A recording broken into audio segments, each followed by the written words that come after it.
I'm going to show you how to stop Facebook from automatically accessing your camera roll to give you more control over your privacy and photo sharing. So, to get started, you need to open your phone's main settings menu.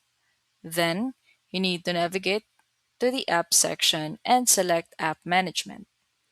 From the complete list of your installed applications, find and tap on the Facebook app. Next, you need to select the Permissions menu, where you will see exactly what data the app is currently allowed to access. Tap on Photos and Videos, and finally, you need to select Don't Allow to completely revoke the app's access to your gallery.